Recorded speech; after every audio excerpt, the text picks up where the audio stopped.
சரி போதும் சொல்லிட்டீங்க, புரிஞ்சுட்டோம். சரி ரைட்டு,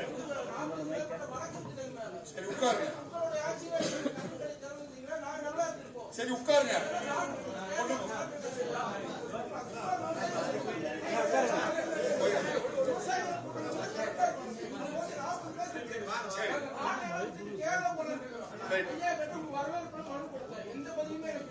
வரும் போங்க. சரி போதும், தம்பி கரெக்ட்.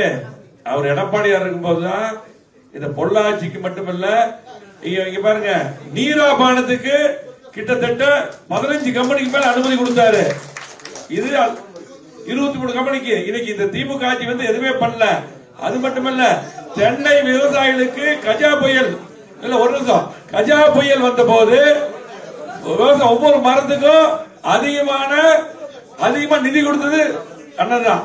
ஆகவே நம்ம நிறைய பண்ணிருக்காங்க. கல் இருக்கிறது, கல் இறங்குறத பத்தி நல்ல சாமி பேசுறாரு. அவர் வந்து டாக்டர் இதுல எல்லாத்திட்டையும் போராடிட்டு இருக்காரு. அவர் ஒருத்தர் தான் அதுக்காக போராடுறவர்.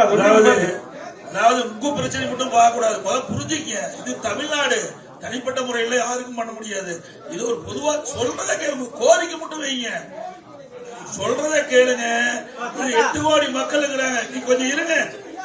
ஏங்க இவ்வளவு பேர் இருக்காங்க, ஒன்னா புரிஞ்சுக்க வேணும். நீ யாரு பாருங்க, அவர் சொல்றாரு, நீங்களும் சீட்ல உட்காருங்க. ஒரு கோரிக்கை வச்சா கமெண்ட்ப்பா, ஏங்க நீங்க கோரிக்கை மட்டும் வைங்க.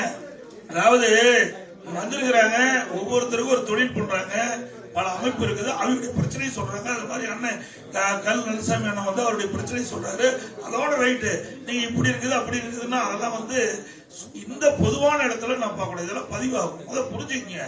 ஒரு இடத்துல ஒரே நிமிஷம், ஒருவர்னா பொதுவா தான், ஒரு முதலமைச்சரோ ஒரு எதிர்க்கட்சியோ பொதுவா தான் பேசுவோம். அத்தனை மக்களுடைய எண்ணங்களையும் பிரதிபலிக்கிற மாதிரி தான் இருக்கணும் ஒழிய உங்களுக்கு கஷ்டம் இருக்கு நாங்க இல்லைன்னு சொல்லல. அதுக்காக மற்றவர்கள் என்ன பாதிக்கிறாங்களோ அதையும் பார்க்கணும். ஆக ஒரு தீர்வு காண்கிறது அனைவருடைய மனசு புண்படாத அளவுக்கு தீர்வு காணணும். அதுதான் ஒரு அரசாங்கம். அதனால உங்களுடைய கருத்தை சொல்லுங்க, அதோட நிறுத்திங்க.